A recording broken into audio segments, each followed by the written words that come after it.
Many thanks for the invitation, and I feel very honored and also a bit humbled to be up here and speaking in such a room and conference full of experts.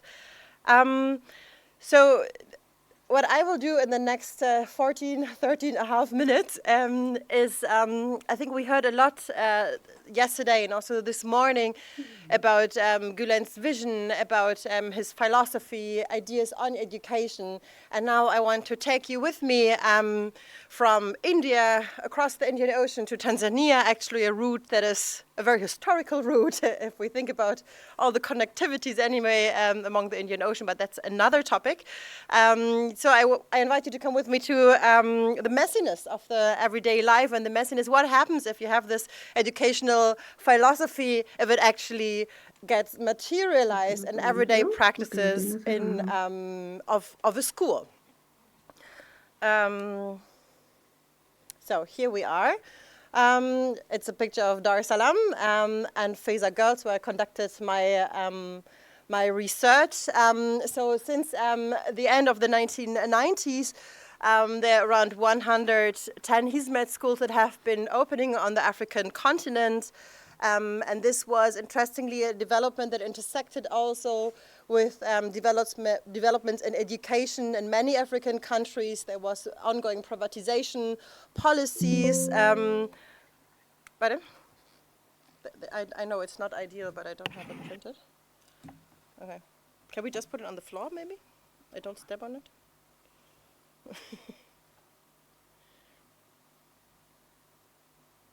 I'll just continue talking, yeah, while you do that. Have been opening on the African continent, and this is also the case for Feza schools. Feza boys opened first, but Feza Recording girls in progress. Opened in 2005. And Feza Girls is where I did the main part of my research. So in his, as you can see, it's a religiously mixed setting. This was something that was very interesting for me also. How is this philosophy, this pedagogy then actually also received in religiously mixed settings, and by also this very, also very diverse context of these schools in Tanzania. So 30 to 40% are Christian, 60 to 70% have a Muslim background. I did my research between 2013 and 2015, so before the Turkish military coup attempt.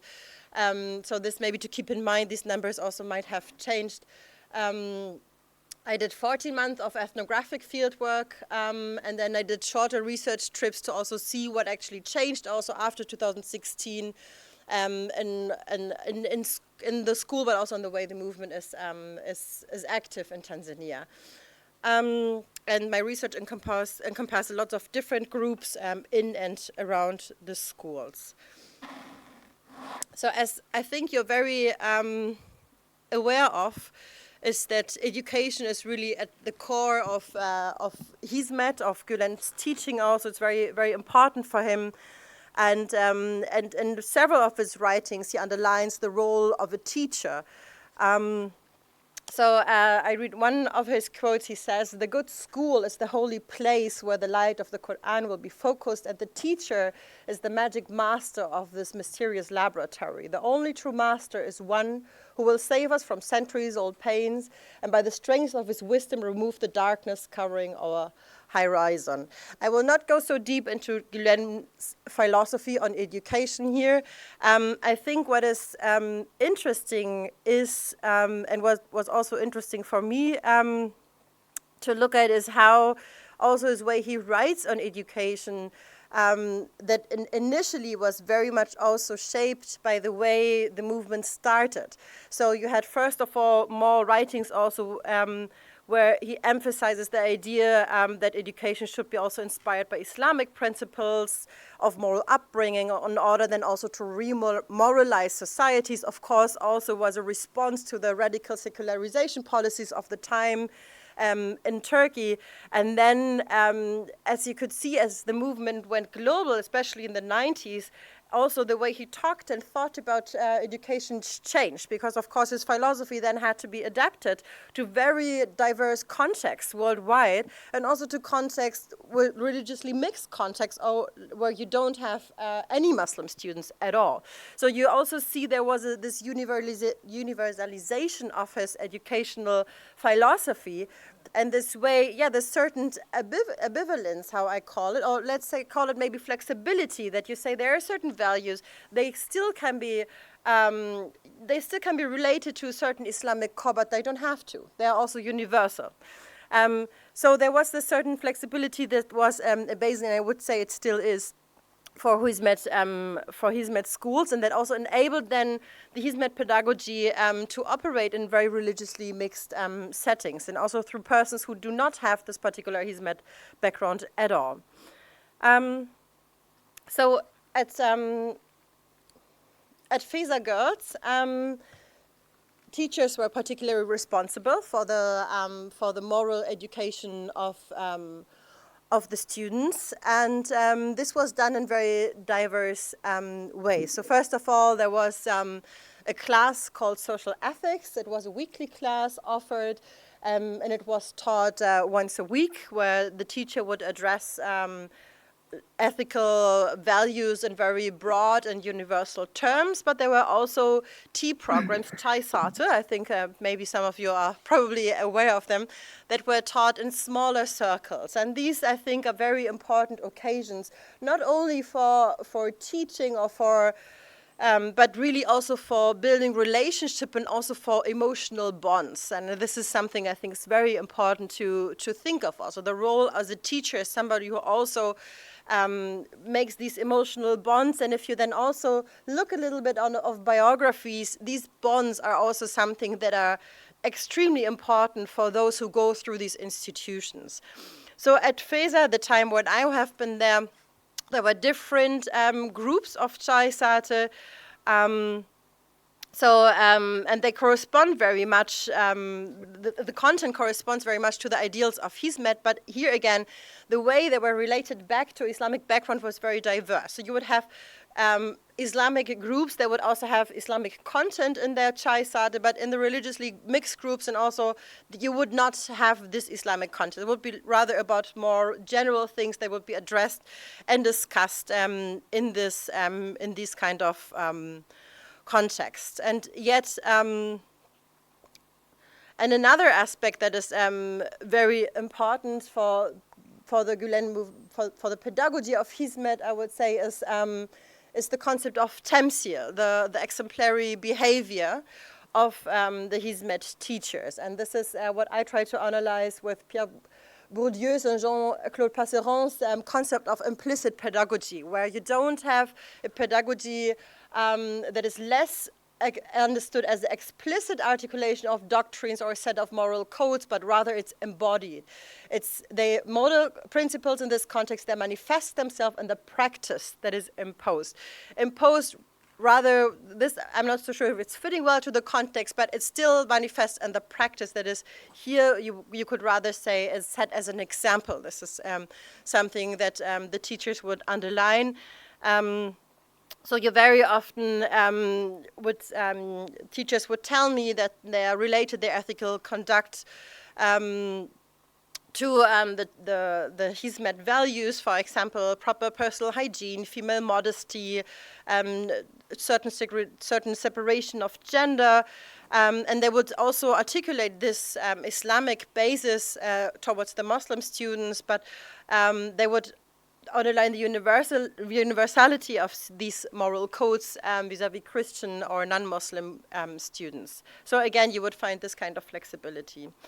And at the same time, if you look at the students, they were also very highly aware of these cultural and religious differences. And also this otherness also of Turkish culture was something the students were very aware of. And yeah, I want to turn now to the perspective of the students with a little anecdote to also maybe put you again in this context. Maybe you can also remember your own times of schoolings you probably also didn't do everything the teacher told you. So there is a lot of space, a lot of agency on the side of the students. Also, what do they actually do with this kind of moral program, right? So it was it was an afternoon. I was heading from the school, like always, at 3 o'clock. Classes stopped, and I was heading to the dormitory of the girls, and I hear like slamming doors and giggles on the corridor. And then Anita, she's a Christian student, she saw me and she said, "Oh, it's only you." And then I said, "Oh, yeah, why?" And she only covered her body with a kanga. It's like a Tanzanian piece of fabric. And she said, "Oh yeah, because there's a new code, like a code that we are not allowed to walk on the corridor like this, and they say it's because of our modesty, but I don't really understand." So this was this new moral code, and this was highly debated. Modesty was a topic among the girls, which they discussed. They often talked about the modest behavior also of Turkish female teachers, sometimes with admirations, but sometimes also with rejections. They explained that Hizmet teachers would pay very careful attention to Islamic dress codes, to body posture. They would not take her headscarf out, off, sometimes even while sleeping. And some students, they said it would also really inspire them to be more attentive to their own dress codes, to the way they actually behave. They put on their headscarf. And these teachers would also help them by maybe very carefully, gently reminding them sometimes. And this was especially important for Muslim students and their families. And we have to keep in mind that there is a big disadvantage for Muslim educational institutions in Tanzania, as you have the dominance of Christian colonial colonialism and the close relationship to Christianity really make this advantage for Christian institutions. So you have this disadvantage in the educational landscape. Feza was very particular, where the parents felt, okay, my children, they're able to follow this kind of, they don't have to participate in a Christian praying, they don't have to take off their headscarf and wear the certain other uniform, they maintain a certain way of Muslim lifestyle.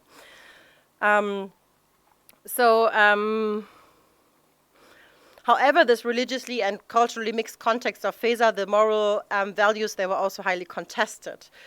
Thuraya, for example, she's a 19 years old cheerful woman. She said sometimes they just want to do is what they do in Turkey. So she was born to a Muslim family in Dar es Salaam. She went to a Roman Catholic primary school, and as a child she pursued Islamic education in a madrasa then. And she and her parents, they actively, they appreciated very much how her experiences at school had led her also to integrate these Islamic moral values more into her everyday life. She explained that particularly in the beginning of the first year she was at Feza, she really learned also a lot through her participation in tea programs, the holiday reading programs for Muslim students, and she really came to understand the importance and the deeper meanings of these Muslim virtues and practice that before she was rather imitating. This is what she said. She learned also to recite specific duas, tesbihat, and that are also accompanied by certain body movement. She also meant that this was really important for her own piety, and she appreciated to stay in dormitory. But with time, her fascination with the school's religious programs, and especially the additional night prayer, she found this very difficult to follow. She said she then became part of the religiously mixed tea group.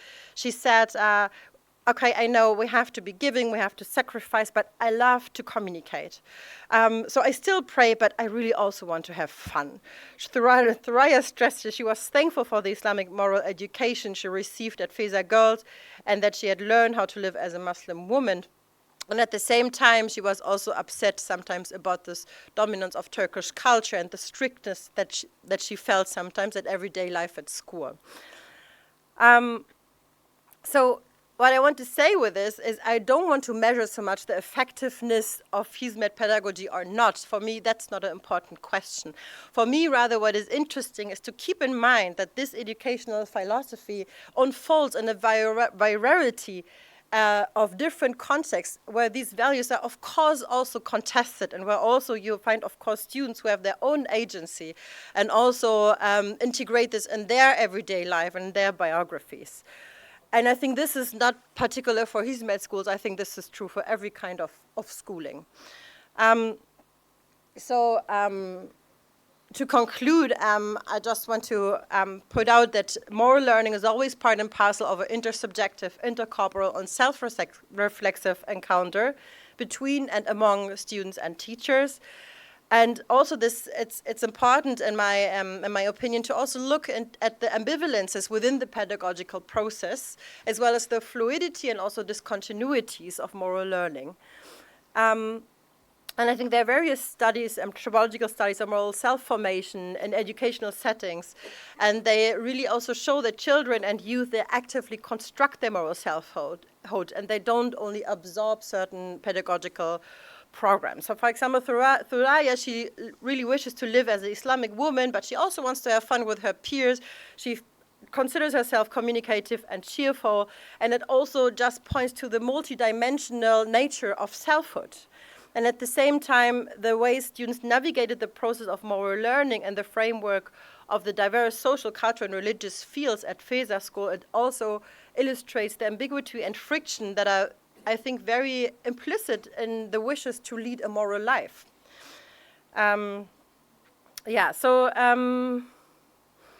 as I said already, and this is my last sentence, I'm concluding.